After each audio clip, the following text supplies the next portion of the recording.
ఒక సిల్లీగా ఉంటుంది దాంట్లో సరిగ్గా చెప్పాలంటే. ఏమన్నా అర్థం ఉంటుందా దాంట్లో? ఓ పేదోడికి పెద్దోడు ఆదుకోవాలనుకున్నాడంటే ఆడి వ్యక్తిగతం అది. అట్లాంటి వాళ్ళని గుర్తించి గౌరవించడం, సన్మానించడం బాధ్యత. అలా కాకుండా మనమే పెద్దోళ్ళందరూ మీరు ఎవరెవరైతే డొనేట్ చేయాలనుకున్నారో వాళ్ళందరూ నా దగ్గరకు కలవండి, అప్పుడు నేను మీకు సర్టిఫికేట్ ఇస్తాను, నేను నా పక్కన ఫోటో దిగుదురు కానీ మీకు బిరుదిస్తాను, అది కూడా మా రామోజీరావు గారికి సంబంధించిన కంపెనీ పేరు. అదే సందర్భంలో ఇక్కడ వచ్చేటప్పటికి పేదోళ్ళు ఎవరైతే ఉంటారో వాళ్ళందరూ మమ్మల్ని అడగకుండా, సంక్షేమ పథకాల గురించి ఎత్తకుండా, వాళ్ళందరినీ కోటీశ్వరులు చేస్తున్నాం, లక్షాధికారం చేస్తున్నాం అని వాళ్ళని మేము నమ్మిస్తాం అంటే అంత మించి ఏమన్నా ఉంది అందులో? జన్మభూమితో రాష్ట్రం బాగుపడిపోయిందా?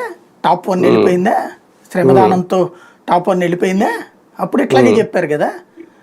అంటే ప్రజలకు అర్థం కాని భాషలో ఏదో జరిగిపోతుంది అన్నటువంటి ఒక భ్రమ భావన కల్పించడమే P4లో నడిచేటటువంటి వ్యవహారం, అంత మించి ఏం లేదు అక్కడ.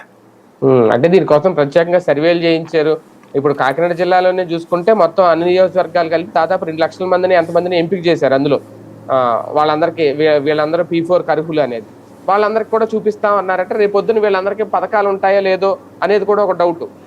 పథకాలు ఏం తీయరు కానీ బేసిక్గా ఏంటంటే ఈ అడగకుండా డైవర్షన్ అంతే. ఇప్పుడు సంక్షేమ పథకాలు నీకు గుర్తించారు, వాళ్ళు ఇస్తారు, నువ్వు ఇయ్యే ఉంది ఆఫ్టర్ ఆల్.